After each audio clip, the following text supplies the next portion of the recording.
Splendeur jaillit du sein de Dieu, lumière née de la lumière, avant que naisse l'univers, tu resplendis dans les ténèbres.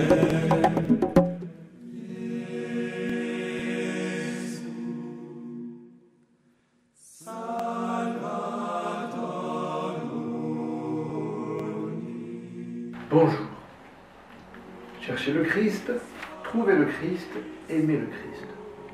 Et certaines personnes, comme objection, disent « Oui, mais Dieu, le chercher, le trouver, je ne le vois pas, je ne l'entends pas, je n'ai pas de contact physique avec le Seigneur. Comment voulez-vous que je le cherche, que je le trouve ?»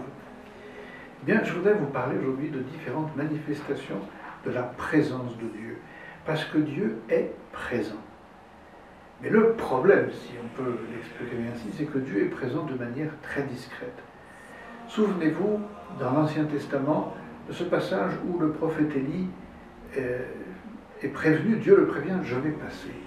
Alors il attend, il s'installe, et l'Écriture, la Bible nous dit qu'à ce moment-là arriva un grand tremblement de terre. Mais Dieu n'était pas dans le tremblement de terre. Et puis vint un ouragan, et Dieu n'était pas dans l'ouragan, et puis la tempête, et Dieu n'était pas dans la tempête, et puis le vent, un vent fort, et Dieu n'était pas dans le vent fort, et puis est arrivée une brise légère, et là, Élie a compris que Dieu était présent dans cette brise légère. C'est que la présence de Dieu est toujours très discrète. Dieu a un tel respect de notre liberté qu'il ne s'impose pas. Mais si je l'aime, alors je vais trouver sa présence. Si je l'aime et que je le cherche, je vais effectivement le trouver. Alors, où trouver cette présence de Dieu? Où le trouver pour que je puisse effectivement le prier? La première manifestation de cette présence de Dieu, c'est en moi-même. Dieu est présent parce que je suis son fils, sa fille, parce que Dieu est mon Père, tout simplement. Seigneur, je suis ton enfant, donc je sais que tu me vois, que tu m'entends, que tu m'aimes et que tu me comprends.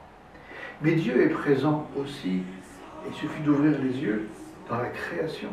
Qui d'entre vous n'a pas été ému de voir un beau paysage, un beau coucher de soleil?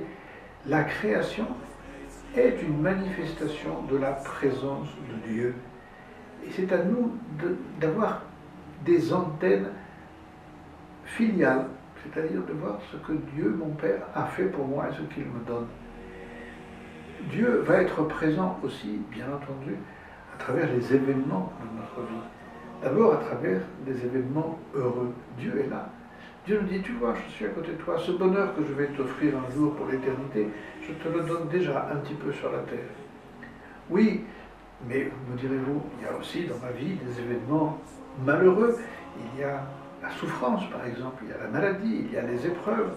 Et j'ai l'impression, lorsque je connais les épreuves, la maladie, la souffrance, que Dieu m'a abandonné, que Dieu n'est plus présent. Bien non, pas du tout. Le Seigneur était-il moins présent sur la croix que pendant les 3 années qu'il a passées avec ses apôtres? Pas du tout. Il était même beaucoup plus présent, puisque la croix a engendré, si l'on peut dire, la résurrection. Et la résurrection, c'est le Christ qui ne meurt plus. Sur la croix, dans les difficultés, on trouve la vie du Seigneur, la vie du ressuscité, une vie différente, mais une vraie vie. C'est ce que la foi nous apprend. Alors, quelle résolution pouvons-nous prendre pour trouver Dieu à travers cette présence qui est la sienne? Eh bien, tout simplement de parler avec le Seigneur de notre quotidien. Un cœur qui écoute, c'est une belle définition de la prière qu'a donné un livre de sœur Jeanne d'Arc. Un cœur qui écoute. Explique-moi, Seigneur, ce que tu attends de moi. Et la réponse arrivera, soyez-en sûrs, parce que Dieu est présent et bien présent autour de nous. À la prochaine fois. Au revoir. Venez courez, venez voyez l'amour de Dieu pour tous les hommes. Venez courez, venez voyez de quel amour nous sommes aimés, de quel amour nous sommes aimés.